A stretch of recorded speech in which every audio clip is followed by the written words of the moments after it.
Question number 39 में हम लोग कहा कि बेबी, रिम्मी और सिम्मी 2:2:1 के अनुपात में लाभों को बांटते हुए साझेदार थे।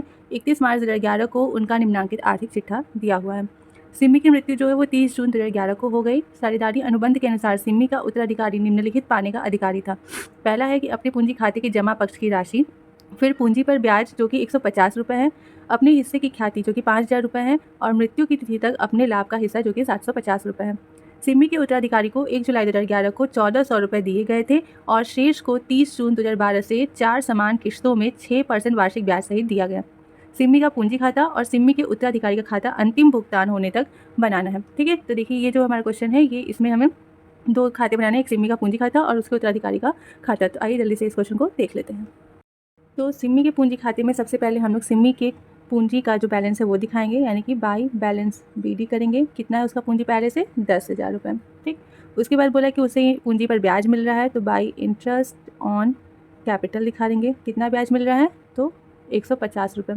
उसके बाद देखिए कि उसके हिस्से की ख्याति जो कि है 5000 रुपये। ठीक है, ख्याति तो उसे 5000 रुपये मिल रही है, बट उसे वो ख्याति देगा कौन? तो बेबी और रिम्मी देंगे। बेबी और रिम्मी किस अनुपात में देंगे? तो अपने गेनिंग रेशियो में देंगे। ठीक है, तो गेनिंग रेशियो उनका यहाँ पे क्या बनेगा? 2:2 का बनेगा, यानी कि हाफ हाफ का बनेगा। तो हाफ हाफ के रेशियो में जब बेबी और रिम्मी देंगे तो यहाँ पर हम लोग क्या करेंगे? बाई बेबी करेंगे और बाई रिम्मी करेंगे। ठीक है, तो ये चीज़ आपको यहाँ पे ध्यान देना है कि आपको क्वेश्चन में ये कहा नहीं है, लेकिन आपको ये अपना दिमाग लगाना है कि जाहिर सी बात है कि उसकी ख्याति उसे कौन देगा? तो जो बचे हुए साझेदार हैं वो देंगे, और किस रेशियो में? तो अपने गेनिंग रेशियो में देंगे। ठीक है, तो यहाँ पर हो जाएगा आधा आधा देंगे, तो 5000 का आधा कितना गया? 2500 रुपये। ठीक, तो इतना दिखा देंगे ये चीज़ हम लोग। फिर उसके बाद कि उसे उसके लाभ का हिस्सा मिलेगा, तो जो कि हम लोग PL सस्पेंस अकाउंट करके दिखाते हैं। तो कितना है उसके लाभ का हिस्सा? 750 रुपये, ये दिखा देंगे। अब एक चीज़ जो कि हमें क्वेश्चन में नहीं कहा है देने के लिए, वो क्या है? संचित निधि, जो कि हमारा आर्थिक चिट्ठा में दायित्व साइड में संचित निधि है 7500 रुपये की, उसमें भी सिम्मी का जो हिस्सा है वो उसे मिलेगा। तो यहाँ पर हम लोग दिखा देंगे बाई रिजर्व फंड। ठीक है, तो सारी चीज़ें हमें क्वेश्चन में बोली हुई नहीं रहती हैं, वो हमें अपने दिमाग से देखनी पड़ती है। तो 7500 रुपये टोटल है, जिसका कि 1/5 हिस्सा बन रहा है सिम्मी का, तो उस हिसाब से उसे कितना मिलेगा? 1500 रुपये मिलेंगे। ठीक, तो ये सारी चीज़ें जो है वो हमारी सिम्मी जो है पार्टनर उसे मिलेगी। तो टोटल हो जाता है 17,400 रुपये, इतना उसे मिलना चाहिए। तो ये पूरी की पूरी राशि जो है हम लोग क्या करेंगे? उसके उत्तराधिकारी के खाते में, यानी कि सिम्मीज़ एग्जीक्यूटर अकाउंट में ट्रांसफ़र कर देंगे। ठीक है, क्योंकि ये सारी राशि किसे मिलेगी? उसके उत्तराधिकारी को मिलेगी। ठीक, तो ये हो गया सिम्मी का पूंजी खाता। अब हम लोग बनाएंगे सिम्मी के उत्तराधिकारी का खाता।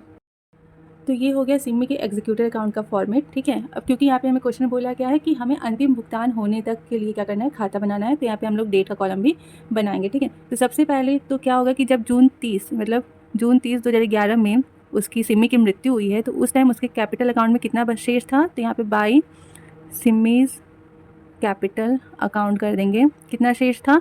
तो 17,400 रुपये का शेष था। ठीक, उसे दिखा देंगे। फिर बोला था कि जो 17,400 उसमें से 1400 रुपये जो है वो 1 जुलाई 2011, यानी कि जस्ट उसके अगले दिन, जैसे उसकी मृत्यु हुई जस्ट उसके अगले दिन सिम्मी के उत्तराधिकारी को दे दिया गया। तो यहाँ पे जगह 2 कैश अकाउंट या फिर आप बैंक अकाउंट कर सकते हैं। तो कितना दिया गया? 1400 रुपये दे दिया गया। ठीक, यहाँ तक तो क्लियर है। उसके बाद कहा कि जो बाकी बची राशि है, ठीक है, वो क्या होगी? वो 4 समान किश्तों में हर साल 30 जून को क्या की जाएगी? उसके उत्तराधिकारी को ब्याज के साथ, यानी 6% ब्याज के साथ दी जाएगी।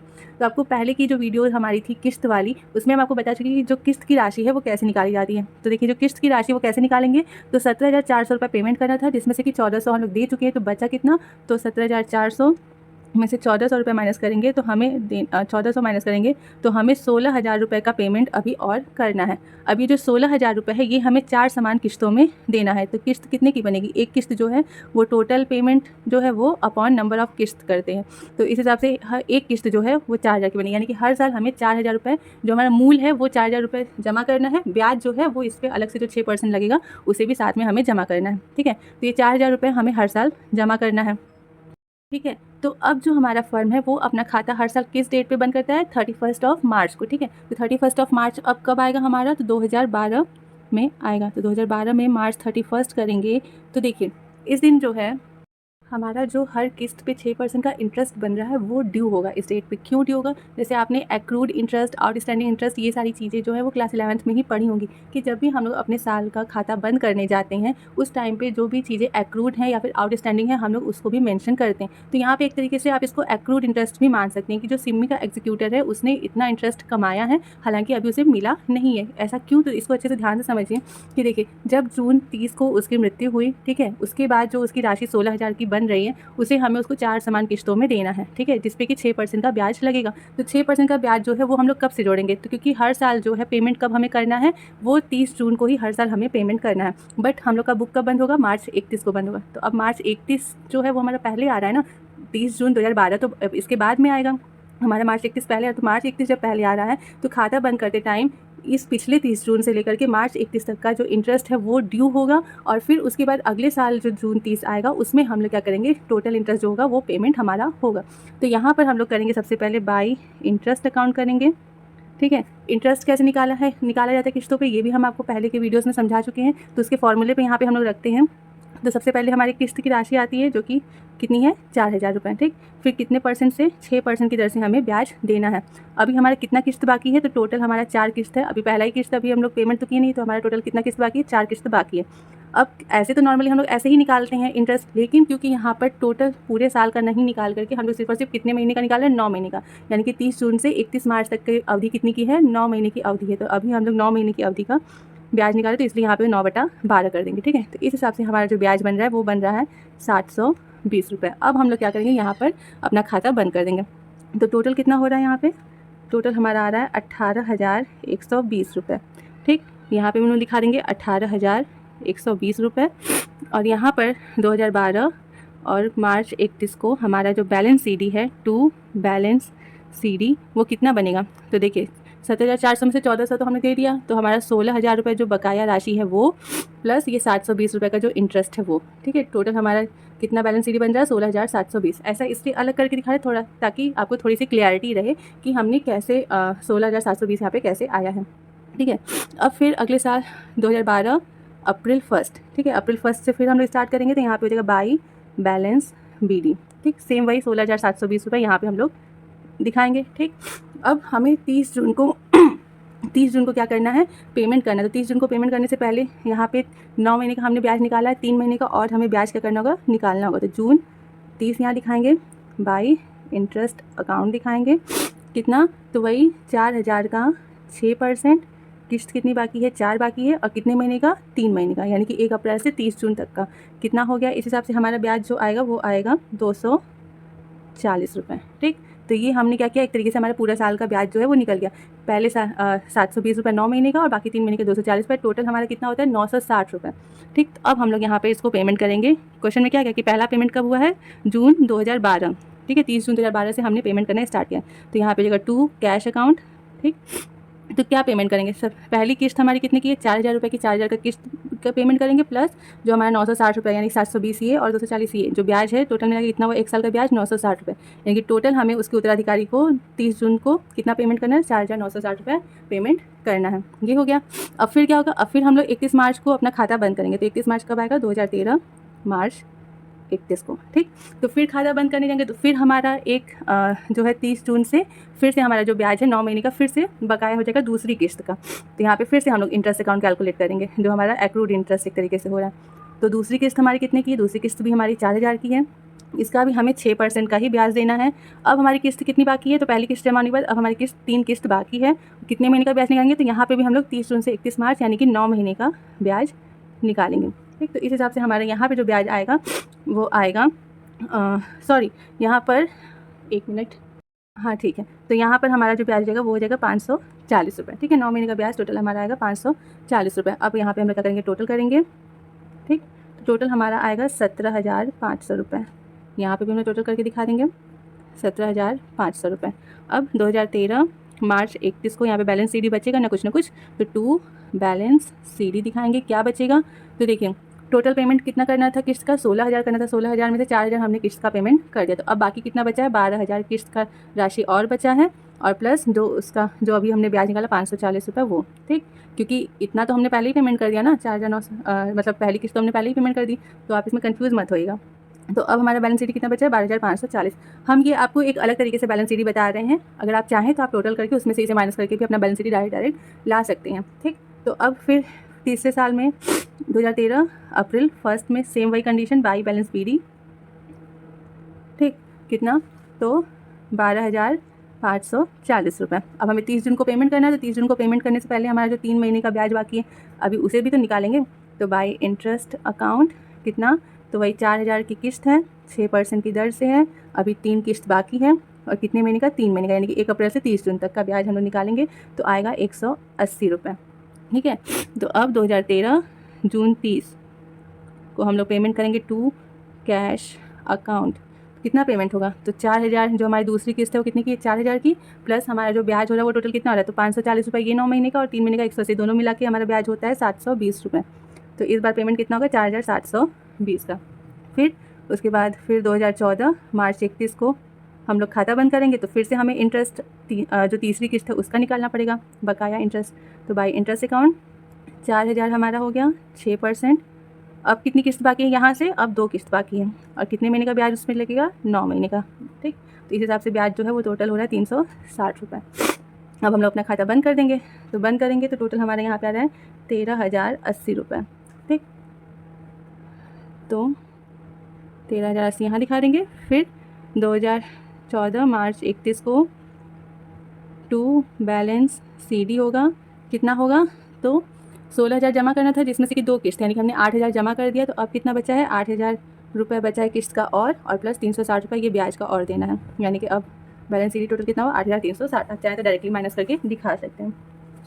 अब इसके बाद इसके आगे की किस्त बनेगी, तो फिर 2014 अप्रैल 1 बाई बैलेंस BD। ठीक, कितना, 8,360 रुपये।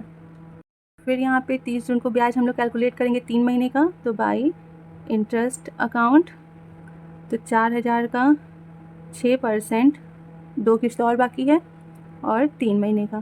ठीक, इस हिसाब से जो यहाँ पे हमारा ब्याज बन रहा है वो बन रहा है 120 रुपये।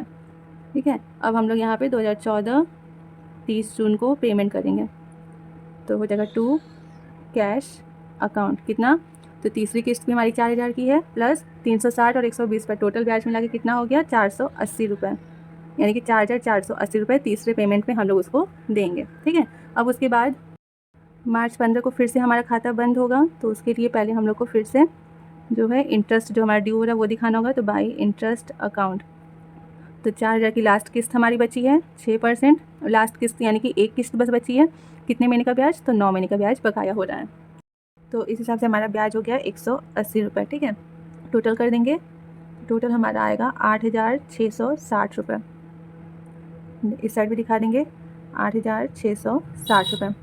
तो बैलेंस CD भी हमारा बचेगा, तो मार्च 31 को टू बैलेंस CD कितना बचेगा, लास्ट किस्त बची है 4,000 की, प्लस ये जो ब्याज है 180 रुपये, वो टोटल 4,180 रुपये। ठीक है, अब फिर नेक्स्ट ईयर में ट्रांसफ़र करेंगे, उनकी दूसरी कर लेते हैं, तो यहाँ पर हो जाएगा 2015 अप्रैल 1 बाई बैलेंस BD, कितना, 4,180 रुपये। फिर जून 30 को फिर से ब्याज होगा, तो बाई इंटरेस्ट अकाउंट, कितना ब्याज, तो 4,000 का 6%, लास्ट किस्त हमारी है, और कितने महीने का, तो 3 महीने का। ठीक, 3 महीने का कितना ब्याज हो जाएगा 60 रुपये। ठीक है, तो टोटल पेमेंट हो जाएगा कब, 2015 जून 30 को टू कैश अकाउंट, कितना, लास्ट किस्त 4,000 की, प्लस टोटल ब्याज 180 पहले का और 60 रुपये के, टोटल मिला के 240 रुपये। तो कितना पेमेंट होगा, 4,240 रुपये। ठीक है, तो अब देखिए आप, अब हमारा कोई भी बैलेंस CD नहीं बच रहा है, इस साइड का भी टोटल 4,240 आएगा, और इधर का भी टोटल 4,240 आएगा, यानी कि हमारा सारा पेमेंट जो है वो सही हो गया है। ठीक है, हमें 4 समान किस्तों में बोला था बांटने के लिए, पेमेंट करने के लिए, तो हमने देखिए, आप शुरू से देखिए, सबसे पहला पेमेंट जो है वो कब हुआ है, 30 जून को टू कैश अकाउंट, पहला पेमेंट 2012 में, फिर दूसरा पेमेंट 2013 को टू कैश अकाउंट, फिर तीसरा पेमेंट 2014 में 30 जून को टू कैश अकाउंट, और लास्ट पेमेंट 2015 में 30 जून को टू कैश अकाउंट। ठीक है, तो हमारा 4 समान किस्तों में हमें जो पेमेंट करना था ब्याज के साथ, वो हमने यहाँ पर पेमेंट कर दिया है। तो आई होप कि आप लोग को ये क्वेश्चन जो है वो काफ़ी अच्छे से समझ में आया होगा। अगर अभी नहीं समझ में आया तो एक बार आप फिर से वीडियो को स्टार्टिंग से फिर से देखिए, तो आपको अच्छे से स्टेप बाय स्टेप आप क्लियर करते जाएंगे तो आपको अच्छे से समझ में आएगा ये वीडियो। ठीक है, तो इस क्वेश्चन में हमें इतना ही करना था। चलते हैं नेक्स्ट क्वेश्चन की तरफ।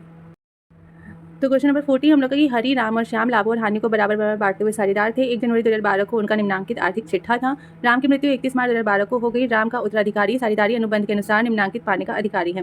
पहला, अपने पूंजी खाते के जमा पक्ष की राशि, फिर पूंजी पर ब्याज जो कि 62.50 पैसे हैं, अपने हिस्से की ख्याति 3,500 रुपये और मृत्यु की तिथि तक अपने लाभ का हिस्सा 437 रुपये। राम के उत्तराधिकारी को 1 अप्रैल 2012 को 1,800 रुपये दिए गए थे और शेष को 31 मार्च 2013 से आरंभ होने वाली 4 समान किस्तों में 6% वार्षिक ब्याज सहित दिया गया। खाते प्रत्येक वर्ष 31 मार्च को बंद कर दिए जाते हैं। राम का पूंजी खाता और राम के उत्तराधिकारी का खाता अंतिम भुगतान होने तक बनाना है।